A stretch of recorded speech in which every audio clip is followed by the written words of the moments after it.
So let's get this wheel off.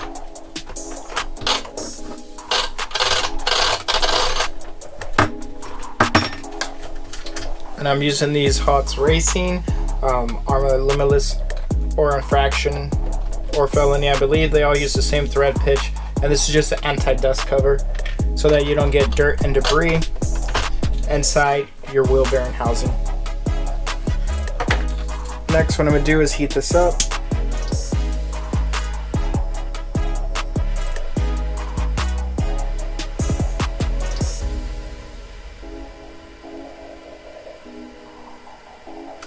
Now that I got that nice and hot, and take our Arrma tool, hold our hub, and loosen that 2.5 mil. What I like to do is hold it like that.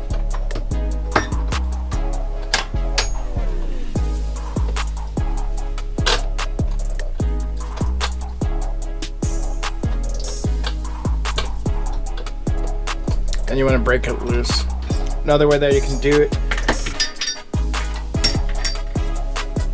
just take some pliers.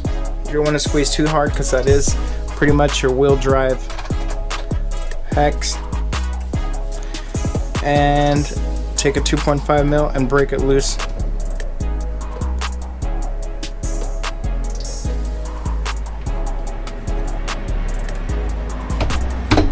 As you can tell, that one's still a little bit too tight.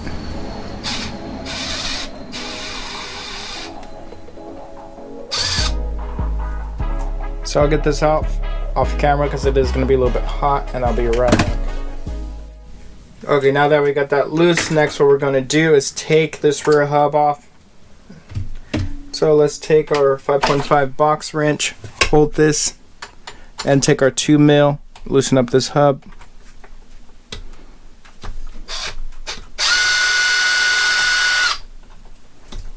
Now that we got that loose, let's set that down.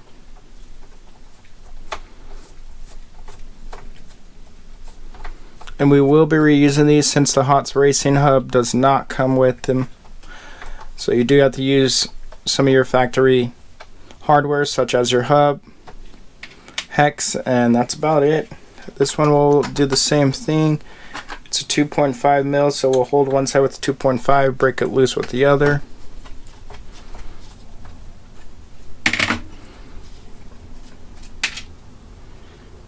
Take out our pin.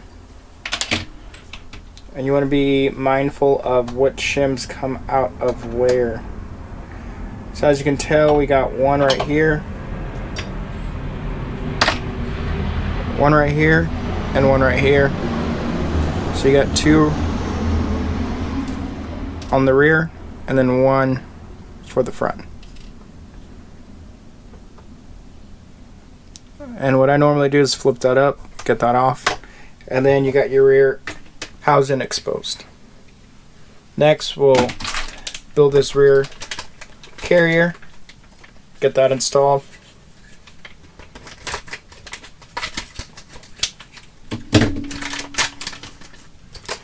I've already got the left side installed, but this one's going to be labeled right for right. It does come with a nice carbon fiber holder and oversized bearings versus what's on the Limitless. So let's go ahead and compare these two. As you can tell, it's all aluminum housing, oversized bearings on the rear end, so this is going to be bigger than your stock bearings, and carbon fiber, lighten it up, also stiffen it up. So let me go ahead and get this hex taken out. All you got to do is punch this pin out, you'll free up the CV and then, or the axle housing, and then you'll be able to take this hub off. Okay, so I got this rear hinge pin plugged into this housing. Next, what we got to do is add some Loctite and then add our rear pin holder.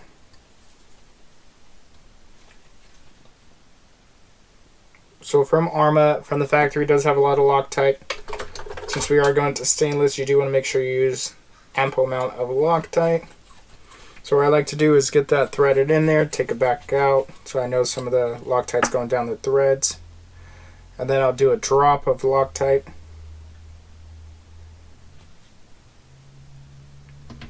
into there, so as I spin this in, I get the Loctite to wick down.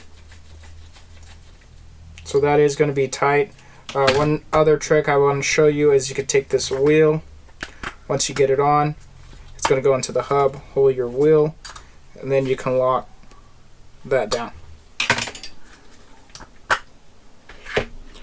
Once you're done with that, you do want to kind of tap it, that Loctite that's stuck in there out.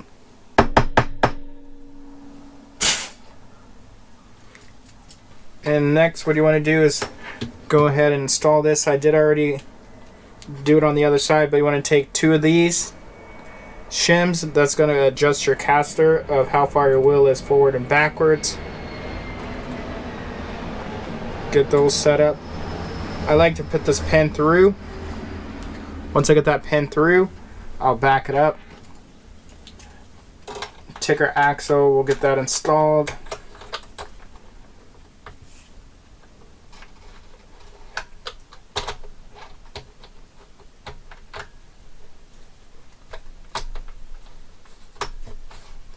So now we got that in there. Take our other shim, get that installed on the front.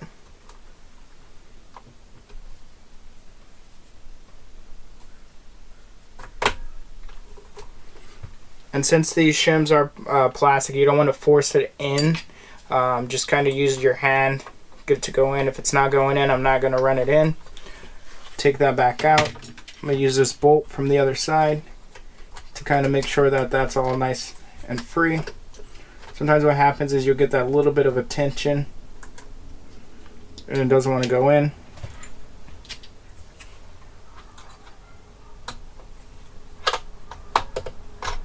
And in that case, just removing it a little bit and pushing it back in, we can get to our nut now.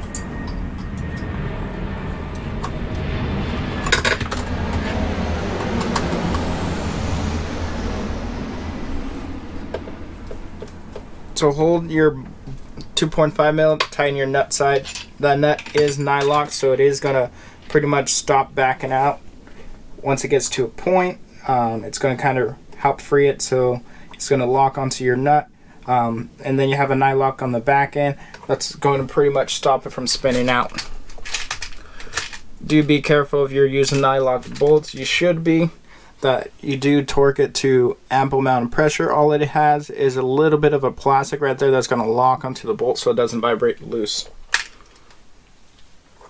And in this case, you want to get this straight. What I normally do is I take a screw, I get it set like that, get it straight, and then if I go to pull out, it should usually go straight down, depending on what method we're going to use. So if it doesn't go in like that, sometimes I'll take it, get it going, pull out.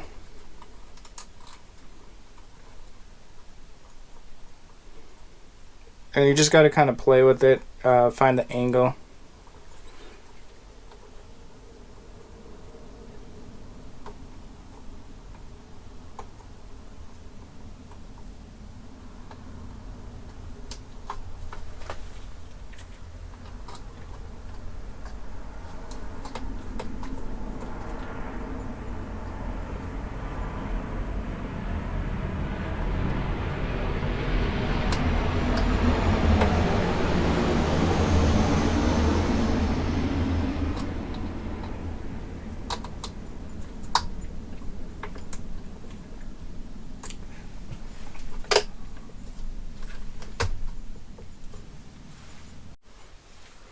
So let's get that in there.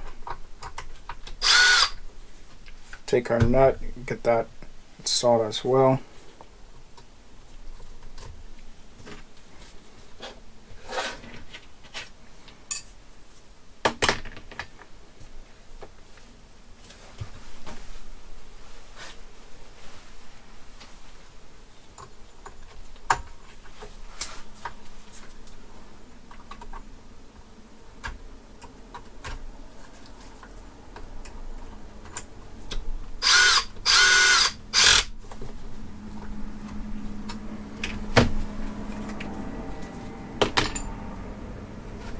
Alright, so we got our rear end set up.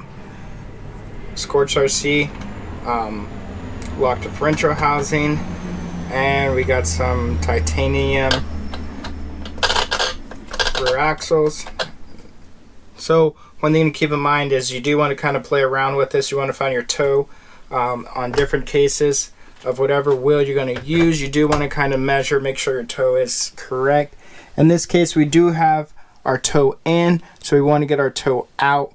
And in order to get our toe out, we're going to pretty much have to play around with shimming that lower end.